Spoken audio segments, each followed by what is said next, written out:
Ce jour est dédié pour la Rivra Shema de Nathalie Batjan. Ilchot Teshuvah du Rambam, chapitre 3.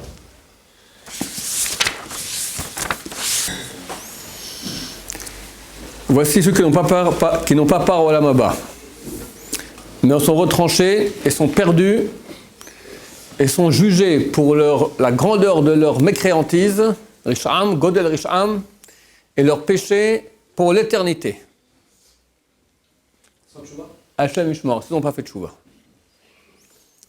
Les minim, les apikorsim, les kofrim batora, les kofrim tratametim, bet hagoel, amoridim, et ça toute une liste, on va les analyser un, et chacun pourra se reconnaître si Chassid Shalom, il y a besoin de faire un tikkun, une réparation là-dessus, avant d'y passer, quoi. Parce qu'un beau jour, on y passe tous.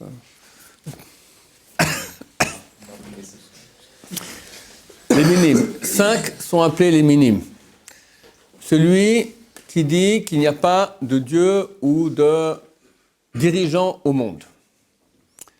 Celui qui dit qu'il y a un dirigeant, mais ils sont 2 ou 3 ou plus. Tout celui qui dit qu'il y a un Dieu, mais il a un corps ou une image.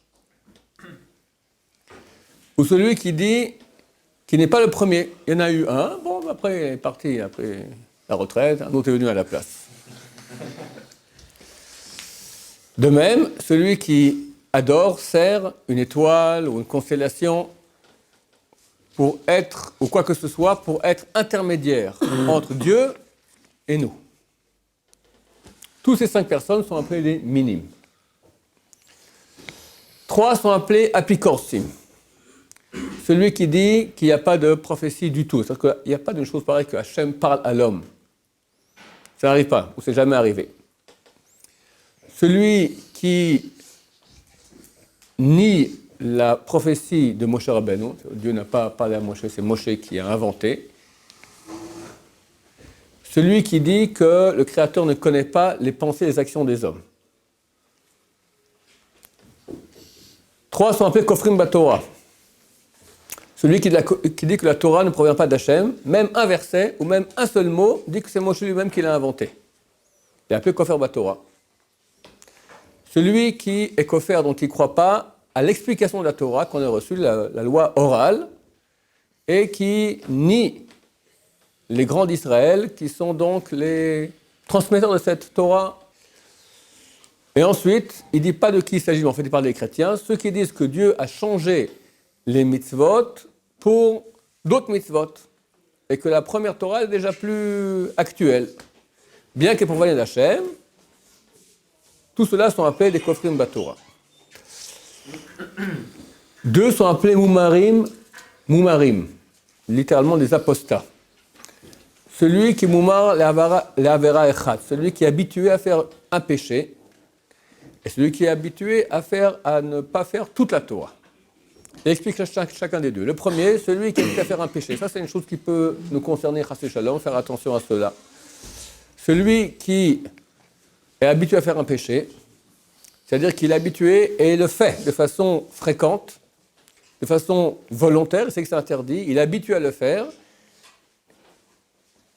même si c'est une loi qui est légère, comme par exemple porter du chatnez, ou se couper ici les cheveux au niveau des tempes. Comme si cette mitzvah n'existe plus,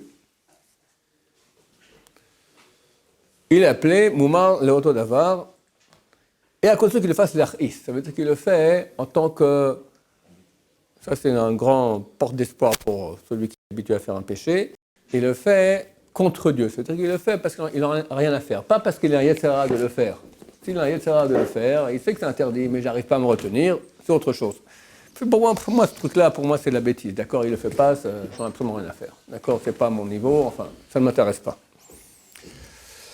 Moumar l'école la Torah, celui qui moumar possède de toute la Torah, comme ceux qui embrassent une autre religion, où on leur dit ou on te tue, ou tu deviens chrétien, ou musulman, ou bouddhiste, n'importe quoi. Alors ils te disent à quoi ça me sert maintenant de continuer à être juif alors qu'on est comme ça poursuivi. Je vais avec ceux qui sont du côté des forts. Ensuite, Martia Rabim. Faire attention à cela, ça peut nous concerner, messieurs. Martia Rabim, celui qui fait pécher le public. Par exemple, que ce soit qu'il ait fait pécher le public pour une chose grave, telle que Yerovam, au Tzadok, au Baïtos, d'accord? Yerovam, c'était le roi. Après Salomon, il y a eu deux rois, Rechavam et Yerovam. Il y a eu un schisme, un partage de l'État d'Israël dans la région ici. Ici au bas, il y avait Yehuda, à chaque fois c'était Yehuda, et ici commence déjà le royaume du nord, Binyamin. Nous, on est en Binyamin déjà. Et le temple, il n'y en avait que dans Yehuda. Alors Yerovam était bien embêté, parce que tout le monde allait aller dans l'autre royaume. Et encore, ça peut aller, mais le problème est que c'est écrit que personne ne peut s'asseoir dans le temple, dans la Hazara, personne ne peut s'asseoir, on doit rester debout, à part un roi d'Israël qui est descendant de David, Yehuda. Or, lui n'était pas le cas. Il s'est dit, je vais arriver, le roi va s'asseoir, moi je vais rester debout, c'est fini, je perds toute mon influence. Donc, il a créé un autre temple, et il a mis là-bas des idoles, et là a commencé la fin des haricots. D'accord? Donc, c'est un très grand pécheur, Yerovam. Alors, ceux qui sont martyrs arabim, ceux qui font pécher le public. Ou celui qui fait pécher le public d'une chose qui est légère, par exemple, les empêcher de faire une mitzvah assez. Ou celui qui oblige les autres à faire des péchés, comme Ménaché qui tuait les Juifs qui ne voulaient pas faire la Avodah Zara. Donc ça peut être simplement, je ne sais pas moi, quelqu'un qui est martyr arabim. Faire attention.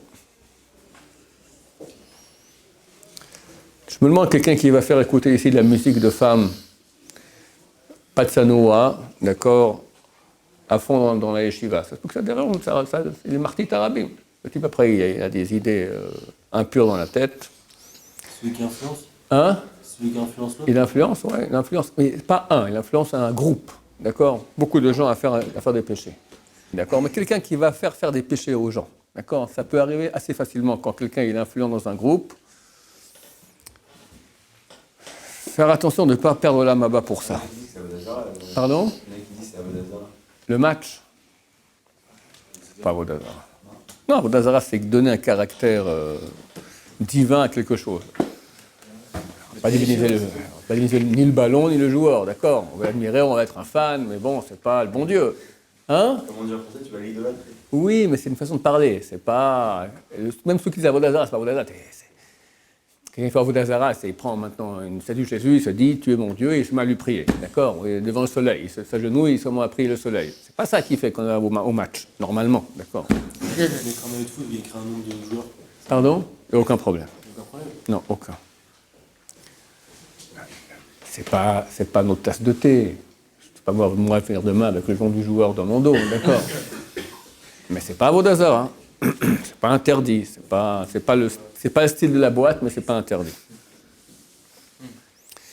Haporesh midarket sibour. Celui qui quitte les voies du public. Bien qu'il ne fait aucun péché. Mais il est séparé du peuple d'Israël. Il ne fait pas les messot avec eux en même temps qu'eux. Et lorsqu'ils sont dans la détresse, par exemple, on fait un jeûne parce qu'il y a un gros problème. Pour le peuple d'Israël, il ne jeûne pas avec eux. Il va comme un non-juif, bien qu'il ne fait aucun péché. Il met cette fille le matin, il fait tout comme il n'est pas inséré dans la collectivité du peuple d'Israël. Il n'a pas part au Olam Haba. Celui qui fait la averot, beyad rama, des péchés de façon ostensible, visible devant tout le monde, que ce soit des péchés légers ou des péchés graves, n'a pas part au Olam Haba. C'est ce qu'on appelle Megale Panim Batorah. C'est celui qui dévoile des faces de la Torah. Ça veut dire, je vous traduis littéralement ce que dit le Rav, parce qu'il est insolent et il dévoile sa face et n'a pas honte des paroles de Torah. Devant la Torah, il fait des péchés de façon ostensible. Il n'a pas honte. C'est aussi Chilul Hashem, mais en plus de cela, il n'a pas parole là-bas. C'est Megale Panim Batorah Shelo Kehalacha. Deux sortes de mosrim. Le moser, c'est un délateur. Celui qui va vendre, dénoncer son ami à des personnes qui peuvent le tuer ou le frapper. Ou celui qui va dénoncer l'argent de son ami à des personnes qui ne jugent pas d'après la loi juive, que ce soit à l'étranger, dans les lois donc des pays étrangers, ou même en Israël, si c'est la loi israélienne qui est tout à fait contraire à la Torah. Rien à voir, c'est une loi, un mélange de lois ottomane, anglaise, Israël moderne, influencée par les lois des autres pays. Ça n'a rien à voir avec la Torah, en tout cas très rarement. c'est interdit. Si on n'a pas le choix, parce que quelqu'un m'a volé, etc., je dois lui intenter un procès dans un tribunal rabbinique. S'il ne vient pas, alors le tribunal rabbinique peut m'autoriser à aller lui faire un procès aux tribunaux laïcs. Mais aller directement au tribunal laïque, en lo chelek le olam haba, n'a pas part au olam haba. Il est utile de parler des juges qui jugent dans cela et des avocats aussi, d'accord? Parce que si on est associé au fait qu'on va voler, par exemple, la Torah va dire que dans ce cas-là, le type ne doit pas payer et le juge dit il doit payer, ou le contraire, il doit payer, le juge dit qu'il ne doit pas payer, on est voleur. Et en plus, on donne de l'importance aux lois anti-Torah, ce qui est tout à fait inconcevable, donc en lo chelek n'a pas part au olam haba. Pardon? C'est bien si on ne fait que de l'immobilier, tu fais des contrats. Il n'y a pas de problème. Mais du barreau, pour des machins, ça ne va pas. Si c'est un juge, t'es juge pour 2 goïms, ça peut aller. Mais un juif, en aucun cas. Celui qui met de la crainte sur le public, pas les Shem Shamaim. Ça veut dire qu'il a une position autoritaire sur le public, et il leur fait peur, et il le fait pour son kavod, mais pas pour l'honneur d'Hachem. Un Rosh Yeshiva qui met la panique dans sa yeshiva, si on ne remet pas au doigt à l'œil, pour son propre kavod, par exemple. Ou un PDG, ou n'importe qui a une puissance autoritaire à l'armée, d'accord? Les gens qui ne le font pas pour le but désintéressé pour lequel ils sont embauchés, mais pour leur propre kavod. Tous ces 24 personnes qu'on a citées, bien qu'ils sont du peuple d'Israël, n'ont pas part au olam haba. Et il y a certains péchés qui sont plus légers que ce qu'on a vu maintenant, mais néanmoins, les sages d'Israël ont dit que celui qui est habitué à les faire n'a pas part au olam haba. Et il faut s'en éloigner et faire attention à cela. Et c'est pour ça que je vous ai lu tout cela, pour ces péchés-là, qui, eux, nous sont beaucoup plus actuels. Celui qui invente un sobriquet à son prochain. C'est quoi un sobriquet? Il s'appelle, par exemple, prenons un exemple actuel, Lior. C'est long à dire. Alors quelqu'un a inventé, rachetez votre, on va l'appeler Elle. C'est un sobriquet. Et pourtant, il y a des rabbiniques qu'on appelle comme ça. Et non seulement cela, ça c'est le seul, mais celui qui l'appelle ainsi. Donc il y a deux choses. Il y a inventé le sobriquet. C'est une bonne idée, on va l'appeler Jackson ou Jojo, d'accord? Ou non, on va emprunter à la bonne idée et comme ça on va l'appeler. Alors de quel rabbin tu parles ainsi? Si on dit le Rambam, tout ça, c'est un peu pareil, non? Le Frida. C'est vrai, il est long, non, on ne dit pas. Hein? C'est un moment qu'on a fait les etc. Ouais. On peut apprendre les mêmes. À partir du moment où la personne a dérangé comme ça, je pense que c'est. Oui, cette personne en l'occurrence, mais. Il t'a répondu. Ouais, un surnom. Est-ce que ça rentre dans. Très souvent, les gens qui ne sont pas habitués à vivre en tant que bons juifs et s'envoient des vannes et blessent leurs prochains, disent ça ne me fait rien. Mais en fait, ils se sont créés des peaux de rhinocéros pour ne pas être touchés par les flèches du prochain. Mais en fait, ils sont touchés. Mais ils la jouent que pas.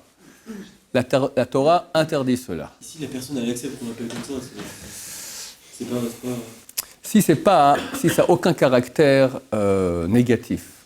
Par exemple, Alex, ça peut être Alexandre. Bon, ça va. Mais si je pense que je t'appelle Alexandre le Grand, par exemple, c'est un peu marrant, il y a un peu de blague comme ça. Ça ne va pas. Quand c'est vraiment...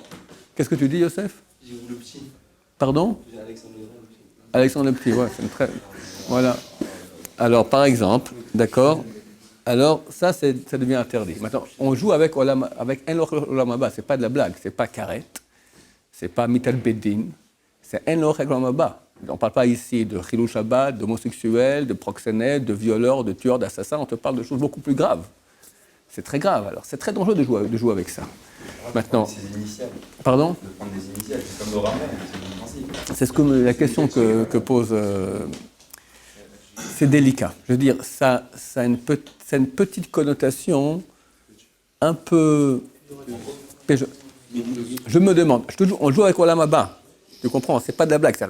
Le jour après 120 ans, tac, on dit, mon cher ami, non, comme il dit le Rambam, ils sont jugés pour l'éternité, pour leur grande mécréantise, et sont perdus et jugés. C'est-à-dire, l'enfer, c'est marqué que l'enfer s'arrête et eux pas. Pour eux, l'enfer continue. T'es prêt à prendre le risque? Ça, c'est pour prendre un surnom, c'est pas un surnom. Pardon? C'est pas un surnom. À partir du moment où il y a quelque chose de négatif, de péjoratif, Est-ce qu'il n'y a pas ici une petite... Il n'y a pas une petite connotation un peu négative qu'on appelle ainsi? Moi, ça m'appelait RC, par exemple. Pas très bien, parce qu'il y a des bouteilles de RC. D'accord? Va malbin pne chavero barabim, celui qui fait honte à son prochain en public, ou bien celui qui s'honore par la honte de son prochain. J'ai failli l'appeler. Donc, Lior est tombé par terre. Grande rigolade de tout le monde, et tout le monde se met à chanter. Comment? C'est pas faire honte à son prochain en public. Je vous pose la question. La Gemara, elle dit, à quoi faisait-il le plus attention en terre d'Israël? La Gemara était écrite en Babylonie. Et en terre d'Israël, à quoi faisait-il le plus attention? À dire de ne pas faire honte à son prochain en public. Noachlo, dit la Gemara en Bava Metzia, page 59, Noachlo, c'est plus agréable à l'homme de sauter au feu plutôt que de faire honte à son prochain en public. On apprend cela de Tamar, que elle et ses 2 enfants, donc 3 personnes, préfèrent mourir plutôt que faire honte en public à Yehuda, lui dire c'est de toi que je suis enceinte. C'est pas marqué que c'est préférable, c'est marqué Noachlo. Noachlo, ça veut dire agréable. Tu dis voilà, tu as le feu, là tu vas brûler, et là tu vas faire honte. La Neshama répond, c'est agréable pour moi le feu. C'est agréable pour moi le feu plutôt que de lui faire honte. Comment on peut faire une chose pareille? Tuer quelqu'un? Tuer quelqu'un? Tuer quelqu'un? Chazal dit, c'est comme tuer. Pourquoi? Parce que quand il a honte, il blanchit, puis après il rougit. Alors on le fait saigner après, il blanchit, il n'y a plus de sang. Et c'est pire, parce que quand tu tues quelqu'un, tu le tues en 5 secondes, 10 secondes, 1 minute, il n'est plus là, il est mort qu'une fois. Quand tu fais en public, quand il se rappelle de ça, et ben il rougit, et vous croyez qu'il s'ouvrit, tout ça, ok, il a survécu, il ne fait pas attention, il a oublié. Mais la Neshama, elle est touchée par ça, dans son subconscient, dans son inconscient. Le type, ça l'a touché, ça l'a détruit. Les 24 000 élèves de Rabbi Akiva ont été tués, parce qu'ils manquaient de kavod l'un à l'autre. C'est quoi kavod? Dans des finesses inimaginables, on parle des grands chachamim. 5 sont restés, Rabbi Shimon Bar Yochai, Rabbi Yehuda, Rabbi Yossé, Rabbi Meir, on parle des plus grands noms de l'histoire. 5 parmi 24 000, qui étaient de même trempe qu'eux. Donc c'est pas qu'ils faisaient des bêtises grosses, la finesse. Pourquoi c'est aussi grave ça? Pas qu'on est dans Le kavod des gens, le kavod des juifs, c'est important aux yeux d'Hachem. La sensibilité. C'est vrai, tu me diras, je vais le tuer, alors je dois aller là-bas. Je fais honte au public, j'ai pas droit. Canada que c'est pire, comme je dis. Faire honte au public, c'est quelque chose pour toute la vie. Il est détruit. Mort, il est mort, terminé. Là, toute la vie, il va avec ce... Combien de gens ont été détruits par ça, souffrent toute leur vie? Quelqu'un qui est habitué avec les copains, c'est un meneur, il est habitué à vexer les gens, à faire des blagues sur les gens, tout. Il ne se rend pas compte des dégâts qu'il fait. Alors, il s'est créé une carapace comme ça, et pour faire partie du groupe des gens bien, on doit jouer le même jeu, être un vanneur, être un descendeur, être un moqueur. La Torah, elle est ça. Elle est ce qu'on a plus total qu'il puisse y avoir. Hachem, il aime le poursuivi et déteste le poursuiveur. Et celui qui lui a donné maintenant des dons pour parler, etc., et qui est un poursuiveur, eh ben, c'est terrible. Je continue. Extrêmement dur. C'est quoi Meklon Chavero? S'honorer par la honte de son prochain. C'est quoi s'honorer par la honte de son prochain? C'est, je fais remarquer que l'autre il a raté, et moi par contre j'ai réussi. Et c'est très courant et très facile. Et je m'honore par cela. Par exemple. J'ai un bac et que tu l'as pas eu. Hein? Par exemple. Regarde, on est 2 en classe, on a bossé, lui il n'a pas eu, moi j'ai eu. Combien il a eu? 26. Enfin, je sais pas comment, c'est sur 20, d'accord. Un, il a eu une 8, moi j'ai eu 19. Par exemple. Si je dis 19, ça va. Mais regarde comme je suis bon par rapport à l'autre qui est mauvais. Comme la piscine. Fais comment c'est la piscine? Quand on est à la piscine, comment on fait? Quand on joue, on va enfoncer l'autre. Quand tu l'enfonces, tu remontes. C'est pratique. Pour monter, tu l'enfonces. C'est ça. Et c'est très facile. T'es un nul, laisse-moi, moi je vais te montrer comment on fait. Et j'ai réussi. T'es un nul, moi j'ai réussi. Tu peux réussir. Pourquoi maintenant que l'autre est un nul? Très dur. Le monde occidental, il est bâti comme ça, il est construit comme ça. Écrase l'autre pour monter. La Torah n'est pas comme ça. Alors, je ne sais pas dans quel cas, ça doit être quelqu'un qui est habitué à faire cela et pour des choses peut-être plus fortes, mais c'est certain que c'est une fois. Je ne connais plus dire comment est cette histoire. Quelqu'un a amené. Il y avait un rave, il y a toujours un élève qui l'a amené à manger. Puis un autre, c'est un autre jour, c'est un autre élève qui est venu. Et il a mieux préparé le plat, il a fait mieux. Alors il a dit, je ne peux pas manger ça. Tu t'honores par la honte de ton prochain, que tu t'es amené mieux que l'autre. C'est des finesses. Mais dans les choses beaucoup plus grossières, il faut faire attention. Celui qui dénigre Tamil Chacham, manquer de kavod d'un Tamil Chacham. Faites attention, ne pas rentrer là-dedans. Il y a, hélas, très souvent, dans le peuple d'Israël, des marlokot, des bagarres entre clans. Ponovitch, Markovitch, Ponovitch, Edelstein, les Saradim, les Ashkenazim, les machins, les trucs. Chacun se permet de parler Auerbach contre le Rav Chaim Kanevski, le Rav Stein. Chacun se met à parler sur l'autre comme si c'était son copain. Les grands de la Torah, on ne parle pas. On se tait. C'est jouer avec le feu. On ne parle pas. Eux peuvent parler, nous pas. Eux, je parle des grands Torah eux-mêmes. Mavazer Abotav, celui qui dénigre ses rabbins, celui qui dénigre les Moadot. Moadot, c'est Chol HaMoed. Il faudrait qu'on apprenne le Chol HaMoed. En lo chalek olam haba. Il y a des gens pour qui Chol HaMoed, c'est un jour normal. Et enfin, Vamchalet HaKodashim, celui qui profane les choses saintes. Ça, on parle à l'époque où il y avait des Kodashim, on n'a pas aujourd'hui. Donc peut-être que la Trouma, ou les animaux qui étaient sanctifiés pour le temple.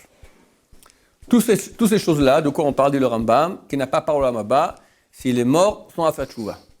Mais s'il a fait tchouva et il est mort alors qu'il était encore bas tchouva, c'est qu'il n'est pas retombé dans l'erreur, alors il n'a pas Olam Haba, car on n'a rien qui ne peut résister à la tchouva. Ok, messieurs? C'est les meneurs et les suiveurs. Les meneurs en premier doivent se taire, et les suiveurs, corrigez les meneurs si jamais.